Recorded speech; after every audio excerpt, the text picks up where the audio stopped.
नमस्तुभ्यम नमाम्यहम मम सहोदर। हे आर्य राष्ट्र के रहने वाले मेरे हम उम्र भाई, आप सभी को मेरा नमस्कार। स्वागत है आप सभी का अपने पसंदीदा प्रोग्राम नाड़ी वैद्य का क्लब के अंदर। आज हम बात करते हैं सूर्य का या सूर्य की किरणों का हमारे मानव शरीर से क्या संबंध है। आप सभी को मालूम है कि हमारा शरीर पंचभूतात्मक है और सप्त धातु वाला है। सप्त धातुओं में रस, रक्त, मांस, मेद, अस्थि, मज्जा और शुक्र आती हैं और पंच महाभूत में पृथ्वी, जल, तेज, वायु और आकाश आता है। और ये सभी पंच महाभूत और धातुएं तभी काम करते हैं जब हमारी अग्नियां तेज हो।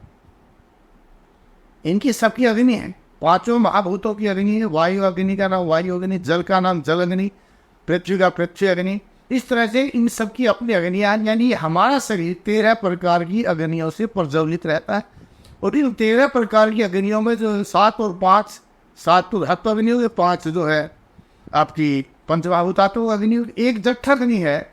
और इस जठर अग्नि को अगर ठीक है तो हमारी सभी अग्नियां ठीक काम करती हैं, यानी मानव शरीर ठीक से चलता है, ठीक काम करता है।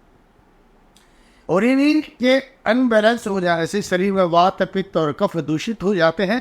और वात कफ स्वयं दूषित होकर के दूसरे धातुओं को भी दूषित कर देते हैं, इसीलिए इनको दोष कहा गया है। क्योंकि शरीर का निर्माण भी वात, पित्त, कफ करता है, लेकिन जब ये वात, पित्त, कफ स्वयं दूषित होकर के दूसरी धातुओं को या अपनी अग्नियों को दूषित कर देता है तो रोग पैदा हो जाते हैं। यानी मनुष्य के जीवन का आधार ये अग्नियां है। और इन अग्नियों को प्रज्वलित करने का सबसे सर्वोत्तम साधन है हमारे सूर्य की किरण। ये जो अग्नि है सूर्य की, यही अग्नि हमारे शरीर की 13 प्रकार की अग्नियों को प्रज्वलित करती है। और इस 13 प्रकार की अग्नि में जो मुख्य जठर अग्नि है, इस जठर अग्नि पर भी इस पित्त का बड़ा प्रभाव होता है, सूर्य की किरणों का बड़ा प्रभाव होता है।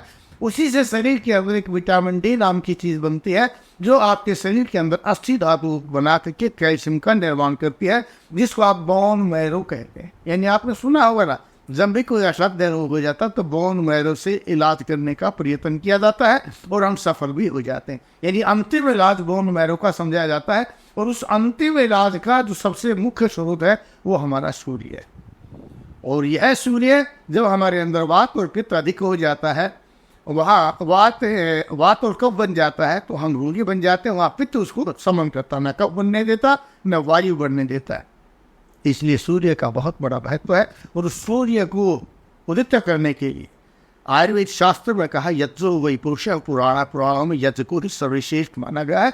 यानी सूर्य को प्रखर बनाने के लिए, सूर्य की किरणों को शुद्ध और सात्विक करने के लिए यज्ञ का विधान। और यज्ञ में भी घी की आहुति डालनी चाहिए। यानी घी के द्वारा किया गया यज्ञ ब्रह्मांड के सूर्य को सबल बनाता है, उसको ताकतवर बनाता है। और वही सूर्य हमारे को किरणें दे करके उनकी किरणों से हम अपने शरीर का निर्माण करते हैं, मानव जीवन का निर्माण करते हैं। यानी जीव का निर्माण सूर्य की किरणों से होता है। इन्हीं शब्दों के साथ गच्छामि पुनर्मिलनाय जा रहा हूँ दोबारा मिलने के लिए।